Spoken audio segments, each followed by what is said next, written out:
ॐ सहनावतु सहनौ भुनक्तु सह वीर्यङ्करवावहै तेजस्विनावधीतमस्तु मा विद्विषावहै। ॐ शान्ति शान्ति शान्तिः। ॐ पूर्णमदः पूर्णमिदं पूर्णात् पूर्णमुदच्यते पूर्णस्य पूर्णमादाय पूर्णमेवावशिष्यते। ॐ शान्ति शान्ति शान्तिः। श्रुतिस्मृतिपुराणानाम् आलयं करुणालयं नमामि भगवत्पादं शङ्करं लोकशङ्करं शङ्करं शङ्कराचार्यं केशवं बादरायणं सूत्रभाष्यकृतौ वन्दे भगवन्तौ पुनः पुनः।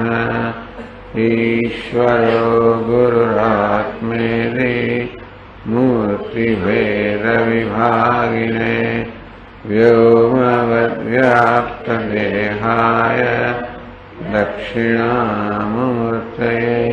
नमः।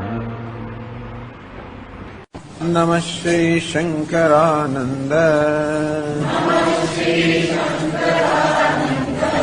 गुरुपादाम्बुजन्मने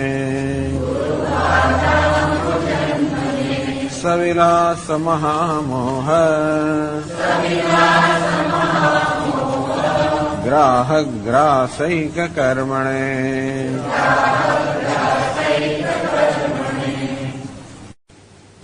45वां श्लोक थी। आगामि प्रतिबंधश्च वामदेवे समीरितः एकेन जन्मना क्षीणः भरतस्य त्रिजन्मभिः।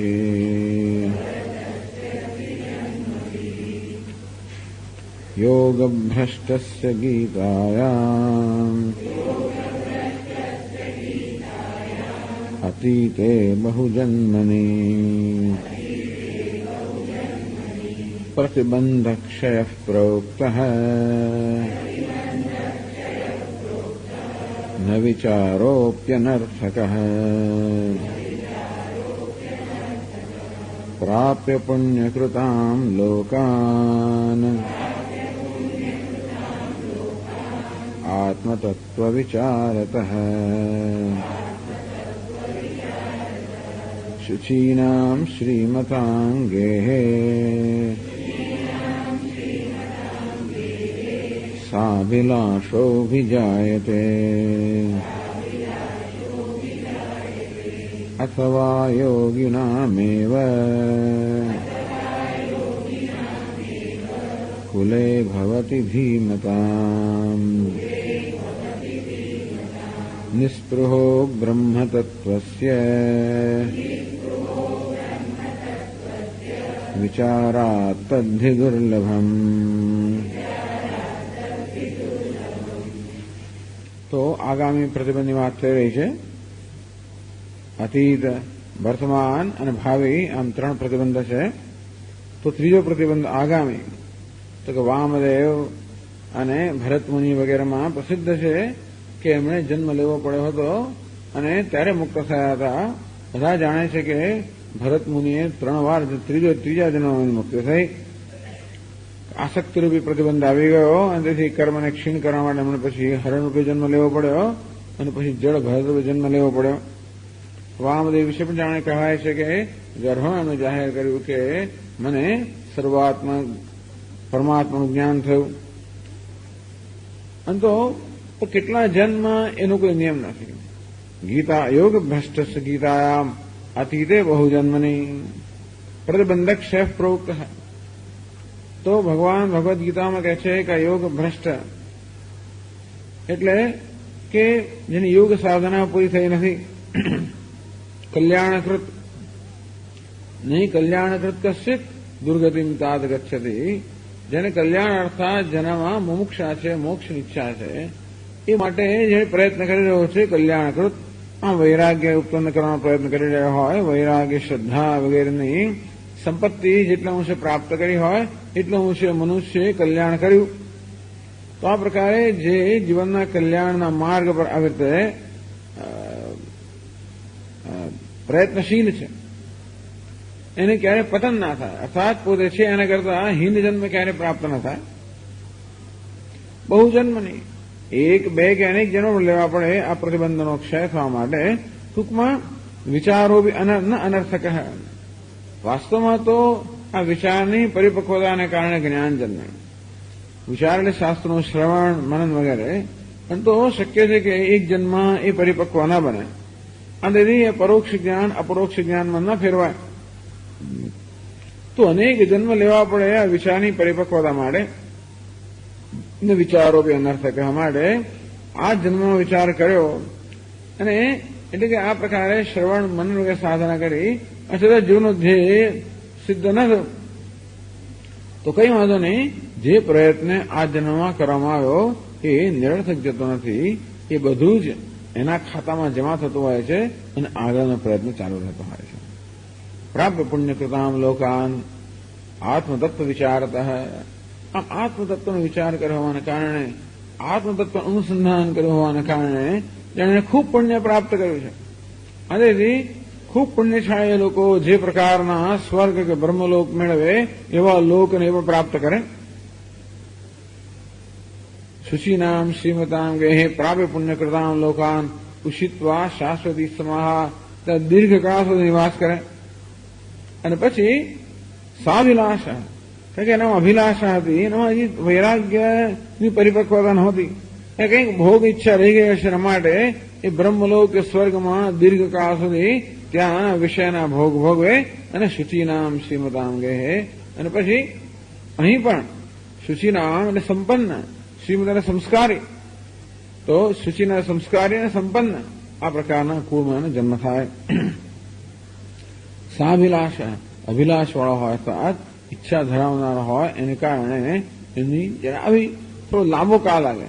જ્યાં સુધી પેલો પૂર્ણ વૈરાગ્ય ન જન્મે ત્યાં સુધી એનો વિચારની પરિપક્વતા નથી, એટલે વિવેક વૈરાગ્યની પરિપક્વતા નથી. અને માટે તો પરિપક્વતા આવે માટે કદાચ એને આવશ્યક છે કે એને એ પ્રકારનો વિષય ભોગનો અનુભવ થવો જોઈએ. અને તેથી જે બધા પુણ્યનો સંચય કર્યો એને શાસ્ત્રના શ્રવણ વગેરેના કારણે એ પુણ્યને આ પ્રકારના લોકમાં લઈ જાય, તે પ્રકારના વિષય ભોગવે અને પછીની યાત્રા ચાલુ રહે. તો શુચિનામ શ્રીમતામ ગેહે એ કોઈ શુચિ એટલે સંસ્કારી શ્રીમદ સંપન્ન કુટુંબમાં જન્મ થાય. અને જેથી કોઈ દરિદ્ર કુટુંબમાં જન્મ થાય તો ઘણી બધી ઈચ્છાઓ અધૂરી રહી જાય. અને તેથી મનમાં અનેક સંઘર્ષ હોય, મને લાગે કે ભાઈ ઘણી વસ્તુ વંચિત રહી ગયો. આમ પોતે વંચિત રહી ગયાની લાગણી જન્મે જો પોતે દરિદ્ર કુટુંબમાં જન્મે હોય માટે શ્રીમતામ ગેહે એ સંપન્ન કુટુંબમાં જન્મે, જેથી એને એવું ન લાગે હું કશે વંચિત રહી ગયો. માત્ર એ સંપન્ન કુટુંબમાં જન્મે તો શક્ય છે કે તેના વાતાવરણને કારણે એ વળી પાછો વિષય ભોગ પ્રત્યે એનું મન વળી જાય એવી શક્યતા છે. એટલે માત્ર કોઈ સંપન્ન કુટુંબમાં જન્મ થવો એ એટલું બધું ઈચ્છનીય નથી. ત્યાં જો સંસ્કાર ન હોય તો ભોગનું વાતાવરણ હોય તો એ પણ પેલા ભોગના વાતાવરણમાં સપડાઈ જાય. માત્ર સંસ્કારી કુટુંબમાં જન્મ્યો હોય પણ દરિદ્ર હોય તો પણ શક્ય છે કે એને એ પ્રકારની લાગણી રહી જાય કે મને આ ના મળ્યું, પેલું ના મળ્યું, આ ના ભોગવ્યું, પેલું ના ભોગવ્યું, એમ કરીને એ પ્રકારની ઈચ્છાઓ તૃપ્ત રહી જાય તો પણ એ એના માર્ગમાં અવરોધરૂપ બને. એના માટે સંપન્ન અને સંસ્કારે સંપન્ન હોવાના કારણે એને મર્યાદિત પ્રમાણમાં કંઈક ભોગ પણ મળી રહે અને સંસ્કાર હોવાના કારણે એ આડે માર્ગે ફંટાઈ જાય. અથવા યોગિનામ એવા કુલે ભૌત ધીમતામ, અથવા તો જો નિસ્પૃહ તો એ નિસ્પૃહ અર્થાત એનો પૂર્ણ એનો વૈરાગ્ય હોય તો પછી એના ભોગની જરૂર નથી. એના માટે યોગિનામ એવ વિધિમતામ કુલે જન્મ ભવતી. ધીમતામ જે બુદ્ધિશાળી હોય, વિદ્વાન હોય, યોગી હોય, ઉપાસક હોય, ચિત્તની એકાગ્રતા ધરાવનાર હોય, આવા માતા પિતા એવા કુળમાં એનો જન્મ થાય. તો ભલે પછી એ દરિદ્ર કુળ હોય, કારણ કે એનો ભોગ વાસન નથી, માટે દરિદ્રતા એના માટે અવરોધરૂપ નથી, ખરેખર તો એને મદદરૂપ છે. એના વૈરાગ્ય હોવાને કારણે, ભોગની વાસના ન હોવાને કારણે કુટુંબની દરિદ્રતા એને કોઈ રીતે વંચિત રહી ગયાનો એવો સંતોષ પણ નથી કરતી. આમ તો ઉલટું એનું મન બીજે કશા આડાવડે જાય નહીં, અને એથી એના મનને એના પોતાના માર્ગમાં સ્થિત રાખવા માટે એ દરિદ્રતા મદદરૂપ થાય. ધીમતામ બુદ્ધિમતામ યોગિનામ ચિત્ત એકાગ્રવતામ અને ધીમતામ આત્મતત્વ નિશ્ચય વિચારવતામ.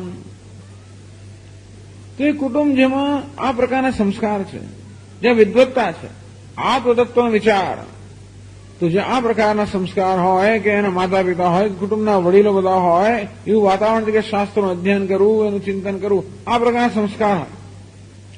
એનું મહત્વ કયા પ્રકારના સંસ્કારમાં પ્રાપ્ત થાય બાળપણથી મહત્વનું છે. કયા પ્રકારના વાતાવરણ બાળક ઉછરે છે, તો આવું વાતાવરણ ઉછરતો હોય જ્યાં આવી બ્રહ્મ ચર્ચાઓ ચાલતી હોય, એ પ્રકારની ચર્ચાઓ ચાલતી હોય, તો બાળકમાં એ પ્રકારના સંસ્કાર પડે. એટલે કે ધીમતામ આત્મતત્વ નિશ્ચય વિચારવતામ. તો આત્મતત્વ નિશ્ચય થાય એ માટેનો વિચાર જે આવશ્યક છે, એવો વિચાર જે કુટુંબમાં પ્રવર્તમાન છે, શાસ્ત્રની ચર્ચાઓ જ્યાં પ્રવર્તમાન છે, અથવા આત્મતત્વ નિશ્ચય જ્યાં છે અને વિચાર પણ જ્યાં છે, આવી જાતનું જે કુટુંબમાં વાતાવરણ છે ત્યાં એનો જન્મ થાય. ચિત્ત એકાગ્રવતામ. ચિત્તને એકાગ્ર ધરાવનારા એના માતા પિતા હોય, એવી જાતના અને આ પ્રકારે સંસ્કાર, આવા વિદ્વત્તાના કે શાસ્ત્રના સંસ્કાર જ્યાં હોય, એવા કુળમાં, એવા કુટુંબમાં જન્મ થાય. તદ્ધિ દુર્લભમ બ્રહ્મ નિસ્પૃહો બ્રહ્મતત્વ વિચારાત તદ્ધિ દુર્લભમ. તો પરંતુ આ જે છે એ દુર્લભ જન્મ છે, બહુ દુર્લભ છે, કોઈકને જ પ્રાપ્ત થાય. અલ્પ પુણ્યને અલભ્યમ, અલ્પ પુણ્યથી પ્રાપ્ત ન થાય.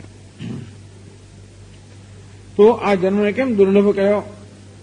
જ્યાં આત્મતત્વના વિચાર કરવાના સંસ્કાર જે કુટુંબમાં છે, એ પ્રકારનું વાતાવરણ પ્રાપ્ત થાય, એ જન્મને દુર્લભ કેમ કહ્યો? તસ્ દુર્લભત્વમ ઉપાદયથી. એ જન્મ દુર્લભ કેમ છે એ સમજાવે છે 49મા શ્લોકમાં કહે છે. તત્ર તમ બુદ્ધિ સંયોગમ લભતે પૌર્વદેહિકમ યતતે ચ તતો ભૂયઃ તસ્માદેતદ્ધિ દુર્લભમ.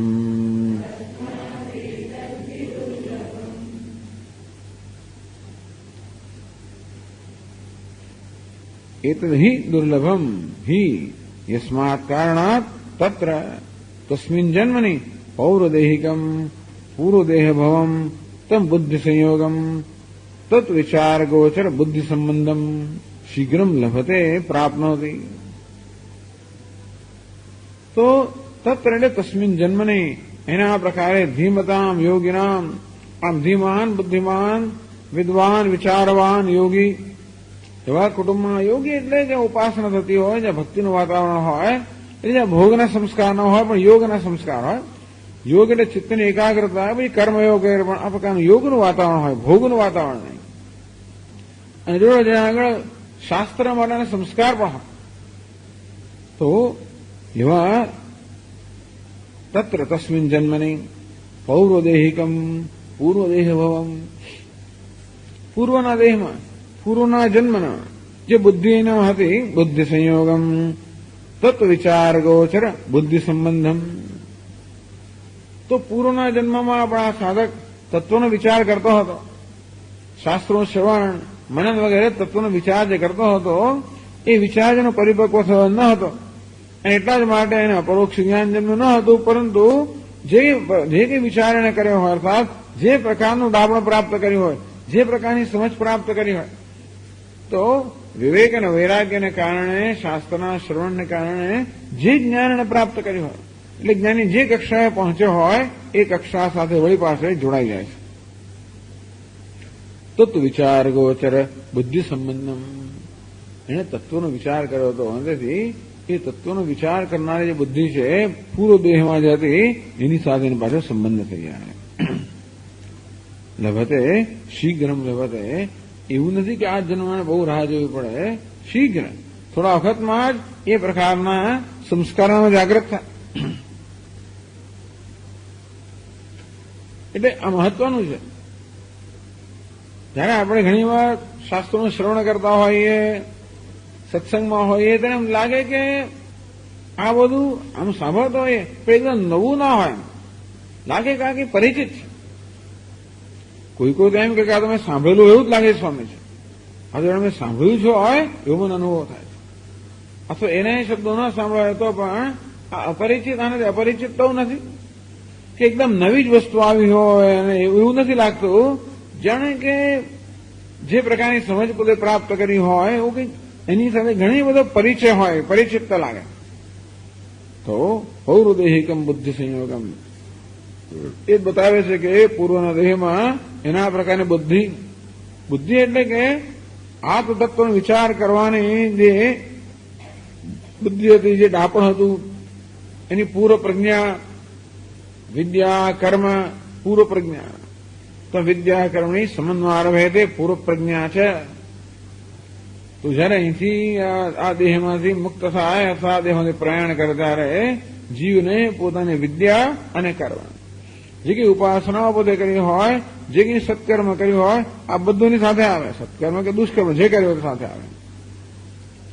પૂર્વ પ્રજ્ઞા છે અને પૂર્વના જે સંસ્કાર હોય એ પણ એની સાથે આવે. અને જે આપણે પૂર્વના સંસ્કારની જન્મ્યા છે, જોડે જોડે ગયા ભાવની અંદર જે કંઈ આપણે સત્કર્મ કર્યા હોય કે જે કર્મ કર્યા હોય એ કર્મના અસર, એ કર્મના ફળના સંસ્કારીને આવ્યા હોય, અને જોડે જોડે જે ઉપાસનાઓ કરી હોય એના સંસ્કાર લઈને પણ આવ્યા હોય. એટલા જ માટે આ જન્મમાં આપણને અમુક પ્રકારની ઉપાસનાઓ રુચિ જન્મે. કોઈ એક સમય મારી મમ્મીને તો વિષ્ણુ ભગવાન માટે લાલાની ઉપાસના, મારા પપ્પાને કઈ શિવજીની ઉપાસના, કોઈ ભાઈને વળી પાછી હનુમાનજીની ઉપાસના. દરેક એક જ કુટુંબમાં ઘણી વાર 3-3, 4-4 આવું, કારણ કે જુદા પ્રકારના સંસ્કાર લઈને આવ્યા હોય. આમ કુટુંબ ઉપાસના સંસ્કાર હોય, બધા પોતાની રુચિ પ્રમાણે કોઈને કોઈ દેવતામાં આપોઆપ પ્રેમ જન્મતો હોય છે, સંસ્કાર લઈને આવ્યા હોય. અમુક જ વસ્તુ એને બસ ગમે આપોઆપ. એ શાસ્ત્ર માટે પ્રેમ હોય, સત્સંગ માટે પ્રેમ હોય, મહાત્માઓ માટે પ્રેમ, બધા માટે પ્રેમ લઈને આવ્યા હોય. આ બધું પૌરુદેહિકમ. તો આ પ્રકારની મૂડી પૂર્વમાં પ્રાપ્ત કરેલી હતી. અને તે વખતે કદાચ પૂરતો પ્રયત્ન કરવાના અભાવને કારણે એ પોતાના ધ્યેયને પ્રાપ્ત ન કરી શક્યો હોય તો યત તે છે તતો ભૂય ન કેવલમ બુદ્ધિ સંબંધ માત્ર લાભ. એવું નથી કે એને પૂર્વજન્મમાં જે કંઈ જ્ઞાનની પરિપક્વતા હતી એ પરિપક્વતા પ્રાપ્ત એટલું જ નહીં, પરંતુ તત પૂર્વસ્માત પ્રયત્નાત ભૂય યતતે જે અધિકમ પ્રયત્ન કરોતી. પૂર્વજન્મમાં પ્રયત્ન કોઈ શિથિલતા હશે, કોઈ પ્રકારના અવરોધ આવી ગયો હોય, પ્રારબ્ધને કારણે માણસ સ્વાસ્થ્ય પણ કદાચ બરોબર ન હોય, બીજા કંઈ અવરોધ આવ્યો હોય, એને કારણે એના પ્રયત્નમાં શિથિલતા હોય. અયતિ શ્રદ્ધયોપેત યોગાત ચલિત માનસ. આમ અલ્પ પ્રયત્ન કરનાર છે અને યોગથી જેનું માનસ શ્રાયમાન થઈ ગયું છે, કોઈક પ્રતિબંધને કારણે એ પૂરતો પ્રયત્ન ત્યારે ન કરી શક્યો હતો. માટે યત તે છે તતો ભૂય, ત્યારે જે પ્રયત્ન કર્યો એના કરતા પણ અધિક પ્રયત્ન અહીં કરે છે. તસ્માત એતદ દુર્લભમ, એ કારણથી આ જન્મ અત્યંત દુર્લભ છે. જન્મ મનુષ્ય જન્મમાં આવું પ્રાપ્ત થવું કે પહેલાના સંસ્કાર પ્રાપ્ત થવા એટલે પોતાનો માર્ગ નિશ્ચિત થઈ જ ગયો હોય, એની મન આડે આવડે જાય જ નહીં. બીજી કોઈ જગ્યાએ એટલે એનું મન વિચલિત થાય જ નહીં. અને સંસારનો રસ બહુ હોય જ નહીં. સંસાર રસ અને ભોગ બુદ્ધિના હોય નહીં. એના માટે ભોગના સંસ્કાર ન હોય એટલે ભોગની દિશામાં એનું મન જાય જ નહીં. આપોઆપ યોગ માટે, જ્ઞાન માટે જ એને પ્રેમ હોય. અને તેથી જેવી રીતે પેલા આપણે પેલી ઘસરણી પર એસ્કેલેટર પર ચડીએ અને જેમ ચાલુ રહે આપણી યાત્રા આપોઆપ જ, તેવી રીતે એની યાત્રા આપોઆપ ચાલે. એના માટે માર્ગ નક્કી થઈ ગયો હોય, એના માટે વ્યવસ્થા થઈ ગયું એવું લાગે. એવા જ કુટુંબમાં જન્મ થાય અને વળી પાછા એના જ ગુરુજી સાથે એવો સંયોગ થાય અને બધી વસ્તુ છે એને જોઈ એ પ્રકારની જ મળી રહે. એના માટે જાણે કે બધું નિશ્ચિત ના થયેલું હોય અને આરામ જે માર્ગે ચાલતો હોય આ પ્રકારનું યત તે જ તતો ભૂય હે. અને હવે વળી પ્રયત્નમાં શિથિલતા ન હોય એવો પ્રયત્ન કરે છે. અને તેથી ભગવાન કહે છે કે આ જન્મ આ યોગીના કુળમાં ધીમતામ બુદ્ધિમાન મનુષ્યોના કુળમાં જન્મ પ્રાપ્ત થવો એ અત્યંત દુર્લભ છે. દુર્લભ એટલે બહુ જ પુણ્યના પરિણામે નામ દુર્લભ. ન અલ્પ પુણ્ય લભ્યમ. અલ્પ પુણ્યથી પ્રાપ્ત ન થાય, ખૂબ પુણ્યથી પ્રાપ્ત થાય. પૂર્વાભ્યાસે કારણમાં તો પૂર્વનો જે અભ્યાસ છે એ કેવી થાય છે, કેવી રીતે પોતાને પેલી પૂર્વની બુદ્ધિ સાથે જોડાય છે, કેવી જોડાય છે એ સમજાવે છે 50મા શ્લોકમાં. પૂર્વાભ્યાસેન તેનૈવ ક્રિયતે હ્યવશોऽપि સઃ અનેક જન્મ સંસિદ્ધઃ તતો યાતિ પરામ ગતિમ.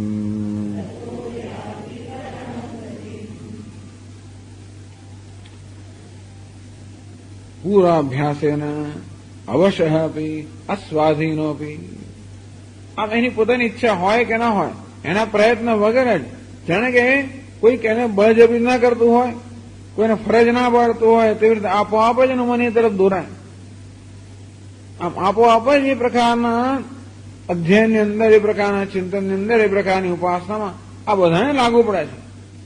માત્ર વેદાંત વિચારને લાગુ પડે એટલું જ નહીં, પરંતુ બધા યોગમાં હોય, ભક્તિમાં હોય કે જ્ઞાનની સાધના હોય, કોઈ પણ સાધના લાગુ પડે. તેથી યોગના સંસ્કારી નામ હોય તેને બસ એમાં જ રુચિ હોય. એ જેનો આસન પ્રાણાયામ જે કરતો હોય એ ચાલુ રહે, એને એમાં રુચિ હોય અને એમાં જોડે જોડે એનો પ્રવેશ પણ હોય, અધિકારીત્વ પણ, યોગ્યતા પણ હોય. તો ભક્તિ હોય તો બસ ભગવાનના ભજનમાં વગેરેમાં આપો રસ લઈને આવ્યો હોય. અને આવા જ્ઞાન માર્ગનો સાધક હોય તો એ શાસ્ત્રના અધ્યયનનો રસ લઈને આવ્યો હોય. અવશોપી સહ અસ્વાધીનોપી, અર્થાત પોતાના પ્રયત્ન વગર જ એ દિશામાં ખેંચાય છે. ક્રિયતે એને ખેંચી જવામાં આવે છે. પૂર્વાભ્યાસેન, તો જો પૂર્વમાં અભ્યાસ કર્યો હોય એ કેટલો પ્રબળ છે કે આ જન્મમાં એને બળપૂર્વક ખેંચી જાય છે. આમ પૂર્વમાં અભ્યાસ કર્યો હોય, પૂર્વના જે સંસ્કાર પ્રાપ્ત કર્યા હોય એ પ્રબળ સંસ્કારો એને બળજબરીપૂર્વક જાણે કે પોતાની દિશામાં ખેંચી જતા હોય અને પહેલા જ્યાં અટક્યો હોય ત્યાંથી યાત્રા ચાલુ કરી દે છે. પૂર્વાભ્યાસેન તેનૈવ ક્રિયતે હ્યવશોऽપि સઃ જિજ્ઞાસુરૂપયોગસ્ય શબ્દ બ્રહ્માદિ વર્તતે. ત્યાં ભગવાને 2-4 પંક્તિઓ વધારે કહેલી છે. જિજ્ઞાસુરૂપયોગસ્ય, યોગની માત્ર જિજ્ઞાસા ધરાવનાર હોય, શબ્દ બ્રહ્માદિ વર્તતે. શબ્દ બ્રહ્મન અતિવર્તતે, અતિક્રમણ કરી જાય છે. શબ્દ બ્રહ્મ એટલે કર્મકાંડ. ટૂંકમાં એને કર્મના ફળમાં રસ નથી હોતો. કર્મના ફળમાં એને રસ નથી હોતો. ત્રૈગુણ્ય વિષયા વેદાહ નિસ્ત્રૈગુણ્યો ભવાર્જુન. એટલે કર્મનું ફળ એટલે ભોગ, આ બધામાં રસ હોતો નથી. જિજ્ઞાસુ યોગસ્ય, આ યોગની જિજ્ઞાસા હોય તો પણ શબ્દ બ્રહ્મથી વર્તતે. કર્મકાંડ એટલે કર્મકાંડમાં જે બધા કર્મનું જે પ્રતિપાદન કરવામાં આવ્યું હોય એને કારણે જે બધા પ્રલોભન આપવામાં આવે એવા કોઈ પ્રલોભનમાં હનુમાન ફસાતું નથી. વાંચે કરો સ્વર્ગ કામો એ જે પાનું ફેરવી જાય. આપણે વાંચીએ ત્યારે કયા પાના પર આપણે અટકી જઈએ છીએ મહત્વનું રહે છે. બ્રહ્મવિદા આપનોતિ પરમ, એ વાંચે ત્યાં અટકી જાય. ઓહો, બ્રહ્મનું જ્ઞાતા પરમને પ્રાપ્ત કરે એ વાક્ય છે એને સ્પર્શ કરે. પેલાને સ્વર્ગ કામો જ્યોતિષ્ઠોમે સ્વર્ગ કામ, આજે જે જ્યોતિષ્ઠોમ કર્યું આમાં સ્વર્ગ પ્રાપ્ત, ત્યાં અટકી જાય. પેલો આમ કઈ જગ્યાએ અટકી પડે એ મહત્વની વસ્તુ છે. ચોપડીના પાના ફેરવતા કઈ વસ્તુ આપણું ધ્યાન ખેંચે છે. પુત્ર કામ, પશુ કામ, ટૂંકમાં શાસ્ત્રમાં તો બધા પુત્રની કામના હોય, પશુની કામના હોય, ધન સંપત્તિની કામ, જાતની કામના માટે બધી ઘણા બધા કર્મના વિધાન કરવામાં આવ્યું છે. પરંતુ એ બધામાં રસ પડે જ નહીં. શબ્દ બ્રહ્માદિ વર્તતે, એટલે આ સકામ કર્મ છે, સકામ કર્મનું અતિક્રમણ કરી જાય છે. અને જરૂર નિષ્કામ કર્મ કરે પણ એને કોઈ ભોગમાં રસ નથી. પૂર્વાભ્યાસ એને આ પૂર્વ અભ્યાસ છે આ પ્રકારે એને બળજબરીપૂર્વક જાણે કે પોતાના પૂર્વ માર્ગમાં એને ખેંચી જાય છે. ક્રિયતે આકૃષ્યતે અવશોપી અસ્વાધીનોપી. એવું નથી કે એની પોતાની પણ ઈચ્છા હોય, એમ જ એને થાય કે આમ જ જાણે કે એવું પોતે કઈ સંકલ્પ નથી કર્યો, આપોઆપ જ આ પ્રકારની વૃત્તિ એનામાં જન્મે, આ પ્રકારનો રુચિ એનામાં જન્મે, અભિવૃત્તિ એનામાં જન્મે.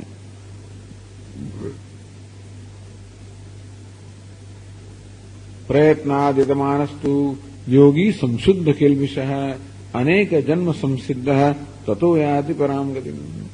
પ્રયત્નાદ યતમાનસ્તુ, અને પછી પ્રયત્નથી યતમાન, આમ યોગ્ય પ્રયત્ન કરે એ પ્રકારે પોતાના જીવનને ધ્યેય પ્રાપ્ત કરવાનો જે પ્રયત્નશીલ છે. પ્રયત્નાદ યતમાનસ્તુ યોગી સંશુદ્ધ કિલ્બિષ. આ યોગી એની બુદ્ધિની શુદ્ધિ પ્રાપ્ત કરે. અનેક જન્મ સંસિદ્ધ, આ પ્રકારે અનેક જન્મમાં કરેલી સાધનાને પરિણામે તતો યાતિ પરામ ગતિમ. એવં અનેકેષુ જન્મસુ કૃતેન પ્રયત્નેન. એવું પણ નથી કે આ એક જ જન્મ આપણે પ્રાપ્ત થાય. ભલે એમ લાગે કદાચ કે ઘણા મહાપુરુષોના કિસ્સામાં એક જ જન્મમાં એમને પ્રાપ્ત થઈ ગયું, પરંતુ અનેક જન્મ સંસિદ્ધ, ઘણા બધા જન્મની સિદ્ધિ એ દરેક થોડી અંતઃકરણ શુદ્ધિ પ્રાપ્ત થઈ હોય, એ મનની પરિપક્વતા પ્રાપ્ત થઈ હોય, વિચારની પરિપક્વતા પ્રાપ્ત થઈ હોય, વૈરાગીની પરિપક્વતા પ્રાપ્ત થઈ હોય. એટલા માટે 84 જન્મ કયા ભગવાન બુદ્ધના બોધિસત્વ, કેટલા બધા જન્મ, 84 તો એવી બોધિસત્વની વાર્તાઓ આવે છે, પણ કેટલા બધા જન્મ પ્રાપ્ત કર્યા. એ દરમિયાન એમણે આવી સાધના કરી હોય, પણ એમાં તો બહુ સ્પષ્ટતા જ બતાવ્યું કે કેવા કેવા પ્રકારના જન્મ લેવા પડે, કઈ યોનિમાં જન્મ લીધો, એ દરેક યોનિમાં કેવું કેવું એને કંઈક ડાપણ પ્રાપ્ત થયું, એમ ડાપણ પ્રાપ્ત કરતા કરતા કરતા છેવટે બુદ્ધ તો સિદ્ધાર્થ એમાં એનો જન્મ થયો અને એ ગૌતમ બુદ્ધ બન્યા. તેથી એવું પણ નથી કે આપણે પણ આ જન્મમાં શરૂ કર્યું હોય, આ તો ચાલતું જ આવ્યું છે. આપણે આ જન્મમાં શરૂ કર્યું પણ નથી, ચાલતું જ આવ્યું હશે. આમાં કોને રસ પડે ને? પંચદશીમાં કોને રસ પડે? કોઈ રસ પડે નહીં. આમાં શું રસ પડાવ્યું છે? આમાં કોઈ જાતનું મનોરંજન નથી. આમાં કોઈ કઈ ટૂચકા છૂટકા શું છે કઈ છે નહીં. અને એટલે કઈ રસ ના પડે આમાં. તો માણસો આવે એના હું સાંભળે, એ જે એક આશ્ચર્યની વાત છે ને, એ બતાવે છે કે પૂર્વના અભ્યાસ હોવો જોઈએ. તો આવી શુષ્ક વસ્તુમાં રસ પડે. આમ નિરસ વસ્તુ શુષ્ક. શુષ્ક કોને માટે? જે પેલા બધા જરા સ્થૂળ રસ ભોગવા ટેવાયેલા હોય એના માટે આ શુષ્ક લાગે. આમાં સૂક્ષ્મ રસ, એકવાર આ રસ પ્રાપ્ત થયો, એનો આનંદ માણતો થાય માણસ, પછી એને બીજો રસ એટલો આકર્ષી ના શકે. પણ આને માટેની સૂક્ષ્મતા જોઈએ. જેમ શાસ્ત્રીય સંગીત સાંભળવું હોય તો સૂક્ષ્મતા જોઈએ, તો આપણે એને આનંદ માણી શકીએ. નથી એક ને એક વસ્તુ ચાલ્યા જ કરે, એમ લાગે આલા લીધા જ કરે, અંદર જે બધા જાત એ બધા ઘણા બધા વેરિએશન્સ આવતા હોય, એટલે ઘણા ફેરફાર આવતા, સૂક્ષ્મ ફેરફાર આવતા હોય. એ બધા સૂક્ષ્મ ફેરફાર પારખવાની આપણામાં ક્ષમતા હોય, એટલે કેવી રીતે આ શબ્દની સાધના કેમ થાય છે? એક જ શબ્દને લઈને એના આલાપ વગેરે કેવી સાધના થાય છે, એટલે કેવી કુશળતા એમણે પ્રાપ્ત કરી હોય છે, એ બધું આપણે જોઈએ ત્યારે આમ આનંદ આપણે થાય. તો એવી સૂક્ષ્મતા પ્રાપ્ત કરી દરેક વિષયમાં એવું છે. સંસ્કૃત વ્યાકરણ હોય એનો આનંદ એવી સૂક્ષ્મતા મેળવી હોય, ન્યાયની, મીમાંસાની, જે કોઈ વિષય હોય, સાહિત્ય હોય, કવિતા હોય, જે કોઈ વિષય હોય, એનો આનંદ માણી શકીએ જ્યારે એ વિષયને ભોગવવાની કે એનો આનંદ માણવાની સૂક્ષ્મતા પ્રાપ્ત કરી હોય. તો વેદાંતનો આનંદ માણવાની સૂક્ષ્મતા પ્રાપ્ત કરી હોય તો બહુ સૂક્ષ્મ આનંદ છે. વિચારના સ્તરે નવી આપણે સમજ પ્રાપ્ત થાય, નવી દ્રષ્ટિ પ્રાપ્ત થાય. આમ નવી દ્રષ્ટિ પ્રાપ્ત થાય અને આપણે એક આનંદ આવે. એ આનંદ માટે પછી બીજા કોઈ આનંદ આપણે જરૂર ના પડે, એટલે કે બીજા કોઈ મનોરંજનની જરૂર ના પડે. અનેક જન્મ સંસિદ્ધ, આમ કરતા કરતા અનેક જન્મમાં પરિપક્વતા પ્રાપ્ત કરતો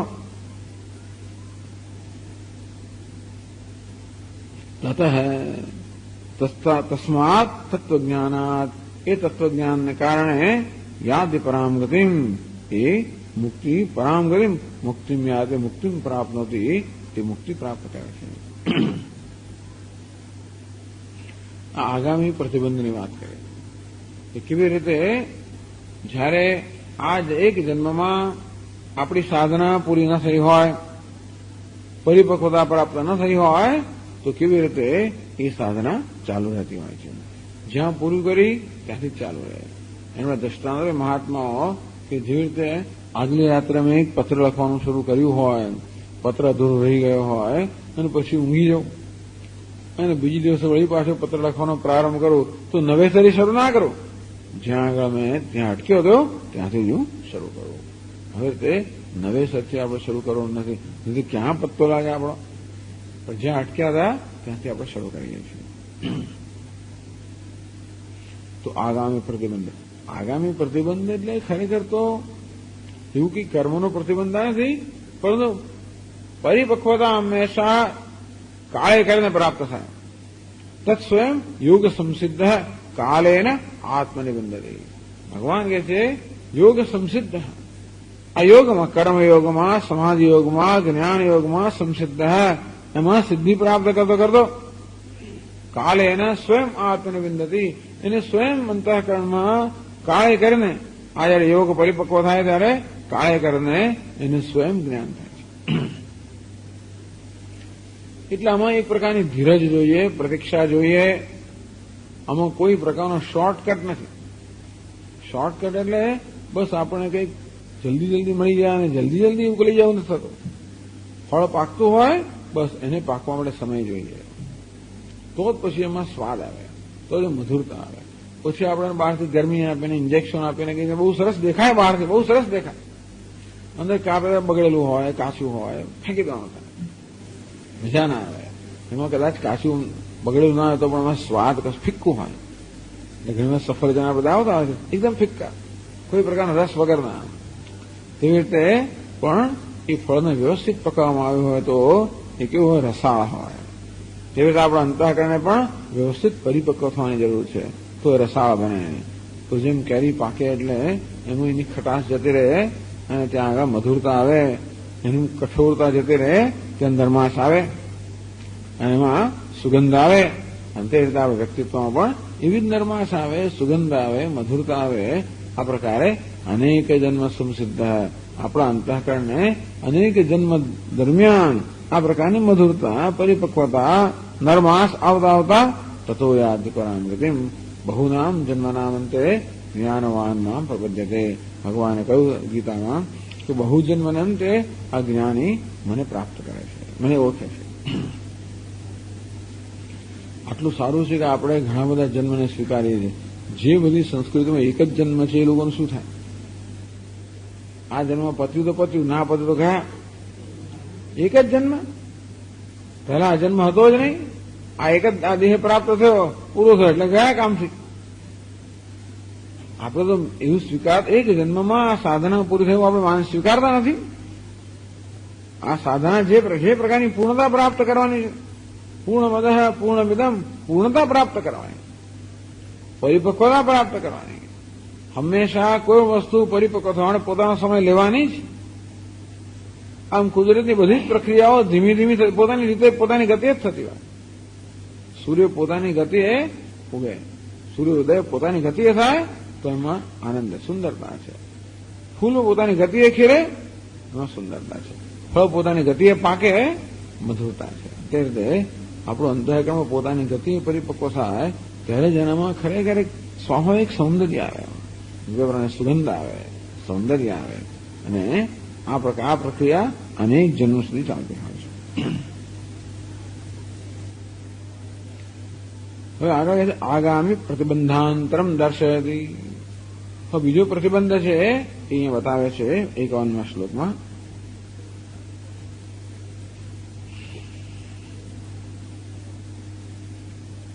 એ બે પ્રકારની મુક્તિની વાત છે શાસ્ત્રમાં. એક સદ્યોગ મુક્તિ અને બીજી ક્રમ મુક્તિ. સદ્યોગ મુક્તિ અર્થાત આ જન્મમાં જ મુક્ત થઈ જાય, જીવન મુક્તિ. બીજે ક્રમ મુક્તિ એટલે કે આ જન્મમાં જે મુક્ત ન થયો પણ બીજા જન્મ લેવા જેટલું અધૂરા પણ નથી. બીજો જન્મ લેવો પડે એટલી જરૂરિયાત નથી. 5 જન્મમાં એની યાત્રા છેક પૂરી થઈ નથી, ક્યાંક અટકી ગયો છે. થોડેક આવીને અટકી ગયો, નહીં થોડેક આવીને રહી ગયો, એવું થઈ ગયું, થોડુંક રહી ગયું. તો ક્રમમુક્તિ, આવા એમના માટે ક્રમમુક્તિની વાત છે. એટલે એ ક્રમમુક્તિની વાત કરી પછીના શ્લોકમાં બ્રહ્મલોકાભિવાંછાયામ સમ્યક સત્યામ નિરુધ્યતામ વિચારયેદ્ય આત્માનમ ન તો સાક્ષાત કરોત્યયમ.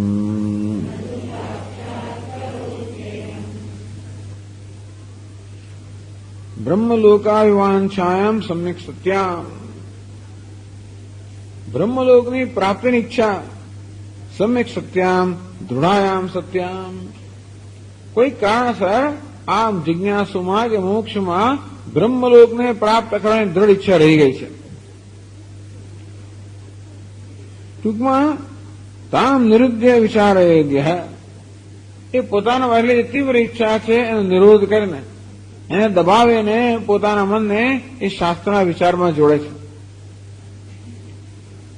જે આત્માનો વિચારે, જે આ રીતે આત્માનો વિચાર કરે એટલે શાસ્ત્રનું શ્રવણ કરે, પેલી તીવ્ર ઈચ્છા છે એને જરાક દબાવીને રોકી રાખીને પોતાના મનને આ શાસ્ત્રના શ્રવણમાં મનનમાં વગેરેમાં એ જોડે છે. બધું સાક્ષાત કરો તેમ, પરંતુ આ સાધક સાક્ષાત્કાર પ્રાપ્ત કરી શકતો નથી. પેલી જે બ્રહ્મલોકની કે કોઈ પણ ભોગની તીવ્ર ઈચ્છા હોય છે, એ તીવ્ર ઈચ્છા માત્ર દબાવી દેવાથી જતી નથી રહેતી, એ પોતાની જાતને પૂરી કરીને જ રહે. એટલે કહે છે કે બ્રહ્મલોકની વાત કરી. બ્રહ્મલોકની વાત એટલા માટે કરી કે બીજી બધી ઈચ્છા હોય તેની આગળ વાત કરવામાં આવી. સાભિલાષ, એ નાની નાની ઈચ્છા હોય તો એવા પ્રકારના કુટુંબનો જન્મ થાય જેની ઈચ્છા પૂરી થાય, એને આગળ વધે. તો બ્રહ્મલોકની ઈચ્છા હોય, બહુ સૂક્ષ્મ ઈચ્છા છે. બ્રહ્મલોક કોઈ સામાન્ય વસ્તુ છે જ નહીં. અને એટલે બ્રહ્મલોકની ઈચ્છા એટલે સર્વોત્કૃષ્ટ સુખની ઈચ્છા. એટલે એને કે આ સંસારના કોઈ સુખોની એવી ઈચ્છા નથી. એટલે તૈત્રીય ઉપનિષદમાં આનંદ મીમાંસામાં કહેવામાં આવ્યું કે સૈકો માનુષ આનંદ હૈ, એક મનુષ્યનો આનંદ, એને 100 ગુણીએ તો મનુષ્ય ગંધર્વોનો આનંદ, એને 100 ગુણીએ તો દેવ ગંધર્વોનો આનંદ, એને 100 ગુણ એમ કરતા કરતા 100 ગુણ્યા કરો. એટલે ત્યાં સમજાયું કે આ મનુષ્ય ગંધર્વ અને મનુષ્ય કરતા 100 ગણો આનંદ પ્રાપ્ત થાય એ પ્રકારની ઉપાધિ ધરાવે છે. એટલે મનુષ્યની ઉપાધિ આપણને મળે એમાં ઘણી બધી મર્યાદાઓ છે.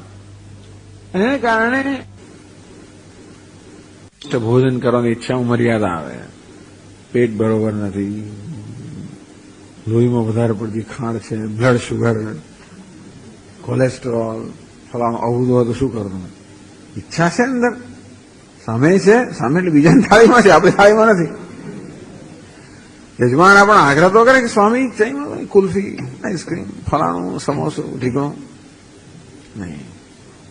તો એટલે આ મનુષ્ય દેહમાં શું છે, ઘણી બધી મર્યાદાઓ છે. એટલે વિષયો ભગવાન આપ્યો હતો પણ વિષયોને ભોગવાની મર્યાદા ઘણી હોય છે. સમજ ના પડે, શાસ્ત્રીય સમજ, રસ જ ના પડે. આવું સરસ સરસ છે બધું, ઘણી બધી કેસર બધું છે, પણ રસ ના પડે. સરસ સરસ સિનેમા જોવા લઈ ગયો, ઊંઘ આવવા પડે કે શું કરે સારા, શું સમજ ના પડે. એટલે આવી વસ્તુ, સરસ પુસ્તક આપણે આપવામાં વાંચવામાં એમાં માથું દુખવા માંડે. કારણ કે એ બધી વસ્તુઓને માણવા માટે જે પ્રકારની ક્ષમતા જોઈએ, સૂક્ષ્મતા એ ન હોય. એટલે ઇન્દ્રિયોની મર્યાદાઓ હોય, બધી આ બધી મર્યાદાઓને કારણે જગતમાં વિષયો તો પણ ના ભોગવી શકીએ. એ દેવ ગંધર્વ બને. એને જો પુણ્યકર્મ કર્યા હોય એના પરિણામે દેવ ગંધર્વ બને, જેને એને એવો પ્રકારનો દેહ પ્રાપ્ત થાય જે આ બધી મર્યાદાઓ ના હોય. કોઈ દફા તમે સાંભળ્યું રામાયણમાં કે મહાભારતમાં ભાગવત વાંચ્યું છે કે કોઈને માથું દુખ્યું, એવું ક્યારે વાંચ્યું છે?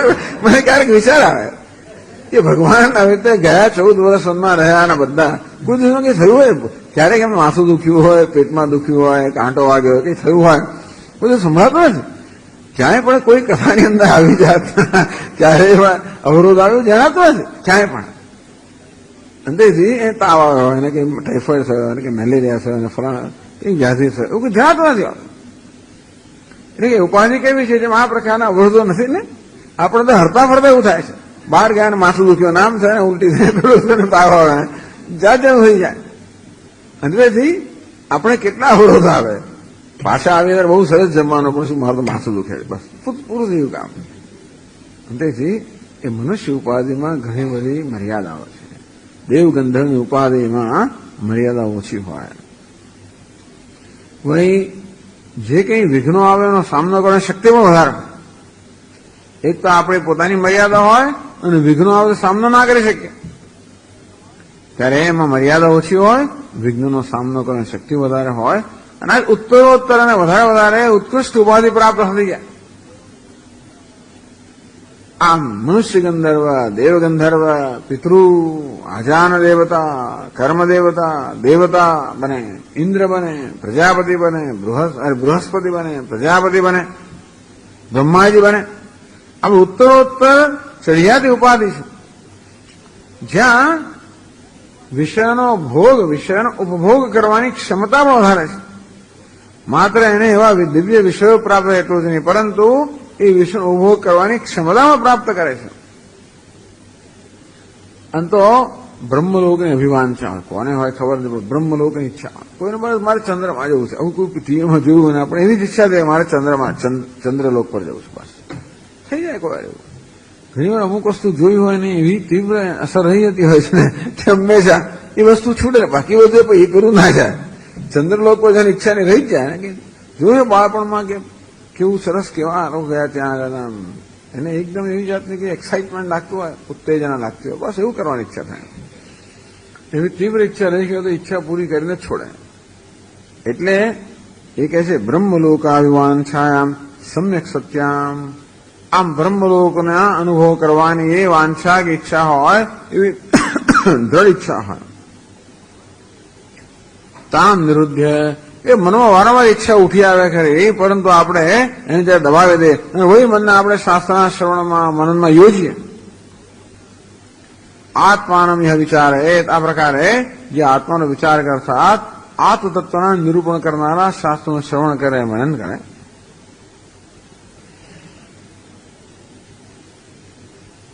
ન તો સાક્ષાત કરોતિ અયમ, તો પણ આ સાધક જે છે એને સાક્ષાત્કાર ના થાય, અર્થાત સાક્ષાત્કારો નહીં વજાય. તે પેલું અંદર એક અવરોધ રહી ગયો છે, એ પેલા જ્ઞાનને જન્મવા ના દે. બ્રહ્મલોકની કે એવી કોઈ ભોગની તીવ્ર ઈચ્છા રહી ગઈ હોય તો એ જ્ઞાનને જન્મવા દેતું નથી. અંદર મુશ્કેલી છે ને.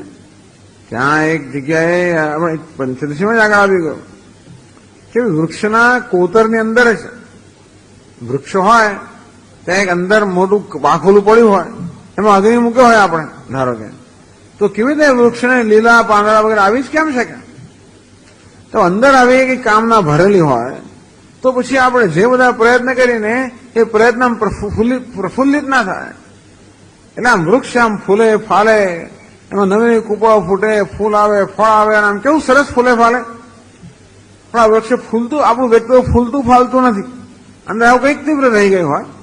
આજના જમાનામાં કહીએ તો કંઈક ચાઇલ્ડહુડ પ્રોબ્લેમ એવું કહેવામાં આવે, ટૂંકમાં કંઈક બાળપણને કેટલીક વસ્તુઓ રહી ગયું હોય, બ્રહ્મલોક સિવાય ગમે તે રહી ગયું હોય. કોઈ તીવ્ર ગ્રંથિઓ રહી ગઈ હોય, તીવ્ર અભિલાષાઓ રહી ગઈ હોય, તીવ્ર એવો રોષ રહી ગયો હોય, ન્યાય રહી ગયો હોય, કંઈ કઈ રહી ગયું હોય. ક્યારેક આવી તીવ્ર વૃત્તિઓ હોય છે. નાનપણમાં ઉછેર દરમિયાન આપણને એવો એક રોષ જન્મ્યો હોય, આપણે જે અન્યાય થયો એને માટે એના એવું જન્મ્યું હોય, ક્રોધ જન્મ્યો હોય, રોષ જન્મ્યો હોય, અથવા કશીક વસ્તુ મને ના મળે અને બીજાને મળી હોય, પક્ષપાત મને એ ભોગવવું હોય, મારા મિત્ર પાસે મારી પાસે ના હોય, બસ એ જ મને સતત ખૂંચા કરતું હોય, કંઈક હોય. આવું જે તીવ્ર વસ્તુ હોય આપણા મનમાં રહી જતી હોય, ટૂંકમાં એને આપણે દબાવી શકતા નથી. તીવ્ર વસ્તુ હોય છે એને આપણે વિચારથી પણ નિકાલ નથી કરી શકતા, દબાવી શકતા નથી. એ વસ્તુ પોતાની જાતને વ્યક્ત કરીને જ રહે, અને તેથી ગમે તે રીતે એ પ્રકારના સંજોગો ઉભા કરીને પોતાની જાતને પૂરી કરે. સકામ ફેર જાય તે તત્ર તત્ર, તો એવી કામના લઈને મર્યો હોય તો એ કામના એને એ પ્રકારના વાતાવરણમાં જન્મ આપે છે, એની કામના પૂરી થાય. તો બ્રહ્મલોકની કામના એનામાં હોય તો એને શાસ્ત્રોનું શ્રવણ વગેરે કર્યું એટલે બસ થોડોક પ્રતિબંધ રહી ગયો હોય. આ બ્રહ્મલોકની કામના એટલે વૈરાગ્ય લગભગ છે, તીવ્ર વૈરાગ્ય છે. એ વૈરાગ્યમાં જરાક જ ખૂટે છે. તદ વૈરાગ્યમ જિહાસાયા દર્શન શ્રવણાદિભિ બ્રહ્મા દેહાદિ બ્રહ્મ પર્યંતે શનિત્ય ભોગ્ય વસ્તુની જિહાસા. આ દેહ એટલે મર્તલોકમાં પ્રાપ્ત એ ભોગથી માંડીને બ્રહ્મલોકમાં પ્રાપ્ત એ ભોગ બધા પ્રત્યે આપણે વૈરાગ્ય જન્માવેલું. વૈરાગ્યની કેટલી તીવ્રતા છે કે જાણો મનુષ્ય ભોગ તો સમજ્યા. અરે પિતૃલોક હોય, સ્વર્ગલોક, એ બધા ભોગોમાંથી આપણે મુક્ત થયા. બ્રહ્મલોકમાં સૂક્ષ્મ અસૂક્ષ્મ અને સર્વોત્કૃષ્ટ એવા પ્રકારના જે સૂક્ષ્મ અસૂક્ષ્મ ભોગ એવી ઈચ્છા રહી ગઈ હોય, ધારો કે દેહાદિ બ્રહ્મ પર્યંતે આ દેહમાંથી બ્રહ્માજીના દેહમાં પ્રાપ્ત થવા સુધીના જે ભોગ એ બધાને છોડવાની ઈચ્છા જન્મે. તદ વૈરાગ્યમ, એ પ્રકારનો વૈરાગ્ય તો જ આપણા મનને જરાય પણ ચલાયમાન ના કરે. એટલે બ્રહ્મલોકની ઈચ્છા છે આ જગતના ભોગ ચલાયમાન કરવાના નથી. એ તો ખરું છે. મનુષ્ય મર્તલોકની અંદર બધા ભોગ છે એમાં એને કોઈ રસ પડે જ નહીં. એ એના મનને વિચલિત ના કરે કે પિતૃલોક, સ્વર્ગલોક, આ બધા જે લોક છે, આ બધા ભોગ છે, એ બધું એના મનને વિચલિત ના કરે. પરંતુ એટલે આ બ્રહ્મલોક એટલે તો લગભગ 99.99% વૈરાગ્ય છે. જરાક ખૂટે છે. બ્રહ્મલોકની ઈચ્છાનો અર્થ એ છે કે વૈરાગ્યમાં જરાક જ કચાશ છે, કોઈ ઝાઝી કચાશ નથી. આ કોઈ સ્થૂળ વિષયો ભોગવવાની અભિમાન છે નથી. સૂક્ષ્માદિ સૂક્ષ્મ, સૂક્ષ્માદિ સૂક્ષ્મ બ્રહ્મલોકના વિષય ભોગવાની વાન છે એટલી જ રહી ગઈ હોય. એટલે કે વૈરાગ્યની પરિવર્તન જરાક અટકી પડી હોય. અને તો સાક્ષાત્કારમાં એટલું અટકી પડે. નતું સાક્ષાત કરો તેમ તસ્ય સાક્ષાત્કાર નહીં વજાયતે, એને સાક્ષાત્કાર જન્મતો નથી. કંઈક અવરોધ રહી જાય. મહાવીર સ્વામીને એક પ્રત્યક્ષ શિષ્ય હતા ગૌતમ કરીને. એમને એ મહાવીર સ્વામીની ખૂબ સેવા કરે, ખૂબ એને પ્રેમ, પણ કોઈક રીતે એને પેલું કેવલ જ્ઞાન થાય નહીં. કારણ કે એમને પોતાના ગુરુ માટે, ભગવાન માટે એટલી બધી આસક્તિ હતી, એ આસક્તિ જ વશમાં આવતી હતી. એટલા માટે છેવટે જયારે મહાવીર સ્વામીનો દેહ છોડવાનો પ્રસંગ આવ્યો ત્યારે એમણે આ ગૌતમને કોઈ કારણસર બહાર મોકલી આપ્યો. અને પછી ગૌતમ જયારે પાછા આવતા ત્યારે એમને સમાચાર મળ્યા કે એમણે દેહ છોડ્યો. અને ત્યારે તો કરે એનો અંતકાળ પણ હું હાજર ના હતો, આમ કરીને બધું બહુ થયું મનમાં. પછી એ લાગ્યું કે હા, આ તો એમણે ખાસ મારે માટે આ પ્રકારની યોજના કરી જેથી મારી આસક્તિ દૂર થાય. જો મારા ગુરુમાં પણ જે પ્રકારની આસક્તિ હતી એ આસક્તિ આ મારી નિષ્ઠામાં કે જ્ઞાન પ્રાપ્તિમાં આડે આવતી હતી. તો આ અનુભવને કારણે એની આસક્તિ જતી રહી અને એ ગૌતમ ઋષિને કૈવલ્ય જ્ઞાન પ્રાપ્ત થયું એવું કહેવામાં આવે છે. હવે એ જે આસક્તિ તો બહુ ઉત્કૃષ્ટ આસક્તિ હતી. પોતાના ગુરુ પ્રત્યેની આસક્તિ એટલે મહાવીર સ્વામી ભગવાન માટેની આસક્તિ હતી એ તો બહુ જ ઊંચી આસક્તિ હતી, સામાન્ય આસક્તિ ના હતી. પણ જો કૈવલ્ય જ્ઞાન એટલે તત્વજ્ઞાન બહુ ઊંચી વસ્તુ છે ને, એટલા માટે એ આસક્તિ એમને જરાક થી પાછી લઈ આવે. અશ્રદ્ધાના પુરુષા ધર્મસ્યાસ્ય પરંતપ અપ્રાપ્યમામ નિવર્તનતે. શ્રદ્ધાને પણ અપ્રાપ્યમામ નિવર્તનતે, મને પ્રાપ્ત કર્યા વગર પાછા ફરે છે. નિષ્ઠામાં કઈ કચાશ રહી જાય એટલે એને સદ્યો મુક્તિ અર્થાત જીવન મુક્તિ પ્રાપ્ત ન થાય. એટલે અત્યંત સૂક્ષ્મ ઈચ્છા હોવાને કારણે તો કે નનુ તરહી તસ્ય કદાચ મુક્તિ ન સ્યાદ. આવું હોય તો પછી આને ક્યાંય મુક્તિ મળે જ નહીં. ઇતિ આશંકા 52 શ્લોકમાં કહે છે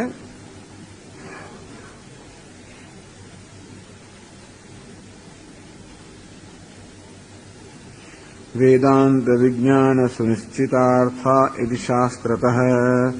વેદાંત વિજ્ઞાન સુનિશ્ચિતાર્થા બ્રહ્મલોકે કલ્પાંતે બ્રહ્મણા સહ મુચ્યતે.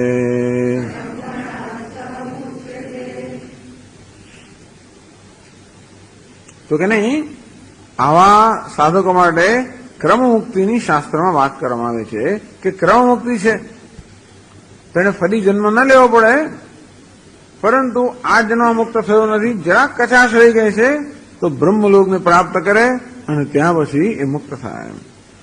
તો મુંડકોપનિષદ પ્રસિદ્ધ વાક્ય વેદાંત વિજ્ઞાન સુનિશ્ચિતાર્થા સંન્યાસયોગાત યતયઃ શુદ્ધ સત્વાઃ તે બ્રહ્મલોકે તુ પરાંતકાલે પરામૃતાઃ પરિમુચ્યંતિ સર્વે કે પરામૃતાઃ તે બ્રહ્મલોકેષુ બ્રહ્મલોકે તુ આવા થોડા પાઠભેદ છે.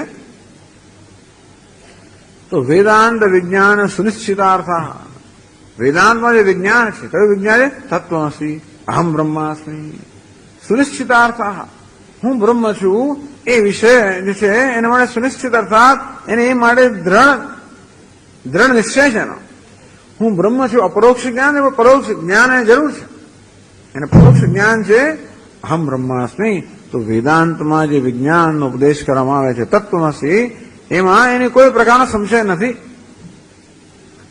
એટલે સુનિશ્ચિતાર્થા, અને બંને અર્થ કરી શકાય, પરોક્ષ જ્ઞાન અને અપરોક્ષ જ્ઞાન બંને અર્થ કરી શકાય. તો પહેલા તો વેદાંતમાં જે ઉપદેશ કરવામાં આવે એના વિશે આપણો મનમાં નિશ્ચય જન્મે કે વાત બરોબર છે.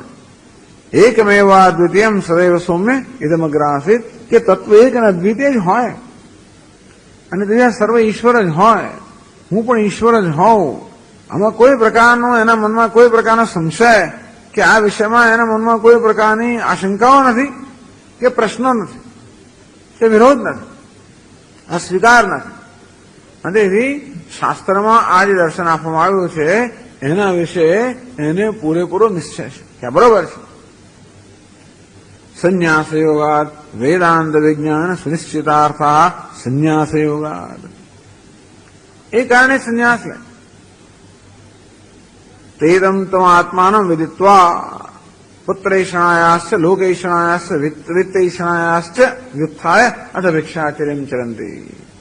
તો કહેવામાં આવ્યું બૃહદારણ્યક ઉપનિષદમાં, એતમ તમ આત્માનમ વિદિત્વા, તમે તમ આત્માનમ વિદિત્વા, આ આત્માનું જ્ઞાન પ્રાપ્ત કરીને એટલે પરોક્ષતા જાણીને, એ અશનાયા વિવાસે શોકમ મોહમ જરા મૃત્યુમત્યેતિ, જે આત્મા ભૂખ તરસ શોક મોહ વૃદ્ધાવસ્થા મૃત્યુ આ બધા સંસારના ધર્મો છે, એ સંસારના ધર્મથી પર છે આત્મા.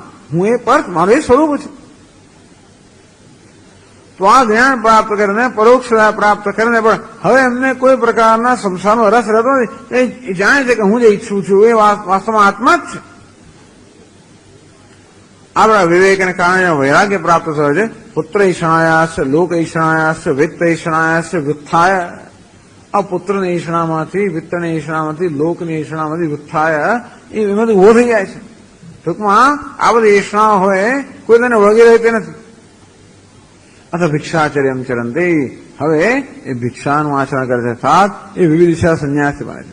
સંન્યાસ યોગાત, કોઈ સંન્યાસી બને એટલે કે બસ હવે ગુરુ પાસે જાય અને શાસ્ત્રના જ્ઞાન માટે સમર્પિત થાય, શાસ્ત્રોનું શ્રવણ મનન, બસ આ જ એને માટે એકમાત્ર કાર્ય છે.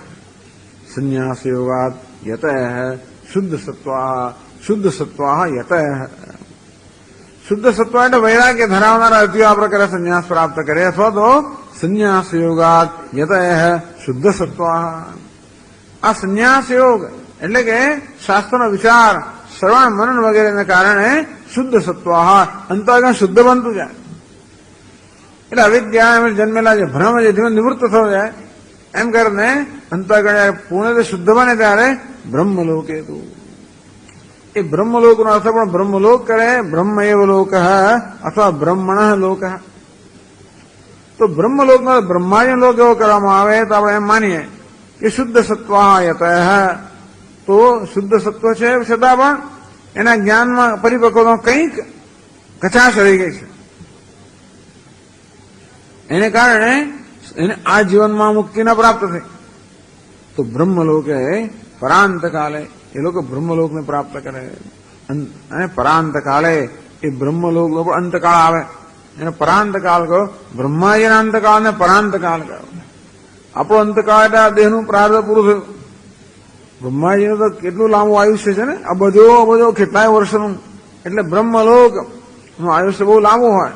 પણ એનો પણ જ્યારે અંત આવે ત્યારે પરાંત કાલે પરામૃતા પરિમુચ્યંતી સર્વે, ત્યાં બ્રહ્મલોકમાં રહેલા બધા જ પરિમુચ્યંતી પરિતઃ મુચ્યંતી. પરામૃતા જેણે પરમ અમૃત પ્રાપ્ત કર્યું છે, જ્ઞાન પ્રાપ્ત કર્યું છે, એવા એ લોકો મુક્ત થઈ જાય છે, બ્રહ્માજીની સાથે મુક્ત થઈ જાય છે. બ્રહ્મણા સહતે સર્વે સંપ્રાપ્તે પ્રતિસંચરે પરસ્યાંતે કૃતાત્માન પ્રવિશંતિ પરમ પદમિતિ. તો સ્મૃતિમાં કહેવામાં આવ્યું છે બ્રહ્મણા સહતે સર્વે સંપ્રાપ્તે પ્રતિસંચરે.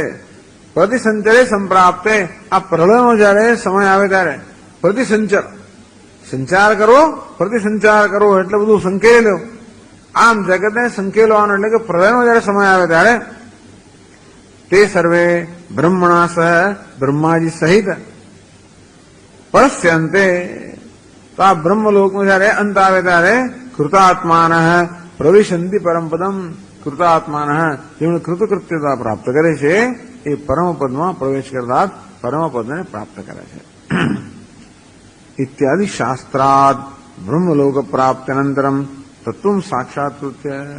આ પ્રકારે આ શાસ્ત્ર, જે શાસ્ત્રના વાક્યો છે એ આપણે સમજી શકીએ કે બ્રહ્મલોકને પ્રાપ્ત કર્યા પછી બ્રહ્માજી પાસેથી જ્ઞાન પ્રાપ્ત કરે. બ્રહ્મલોક પ્રાપ્ત્યનંતરમ તત્વ સાક્ષાત્કૃત્ય, ત્યાં પેલા બ્રહ્મલોકના ભોગની વાસનામાં નિવૃત્ત થઈ જાય. એટલે કે વિરોધ આટલો હતો પ્રતિબંધ, તો આગામી પ્રતિબંધ એક પ્રકાર બતાવ્યો. સૂક્ષ્માથી સૂક્ષ્મ ભોગ વાસના, એ વાસના એવી સ્થૂળ નથી કે એને બીજા કોઈ યોનિમાં જન્મ આપે.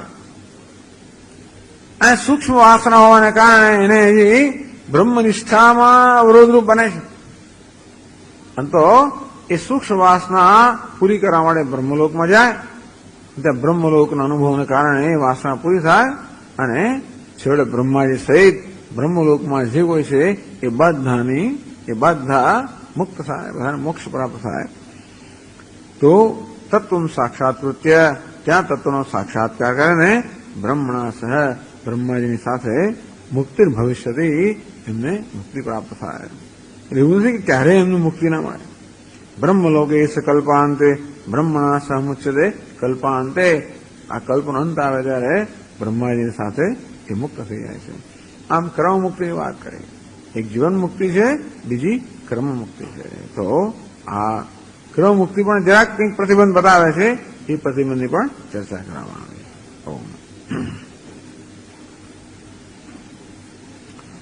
ઓમ પૂર્ણમદ પૂર્ણમિદમ પૂર્ણાત પૂર્ણમુદચ્યતે પૂર્ણસ્ય પૂર્ણમાદાય પૂર્ણમેવાવશિષ્યતે. ઓમ શાંતિ શાંતિ શાંતિ.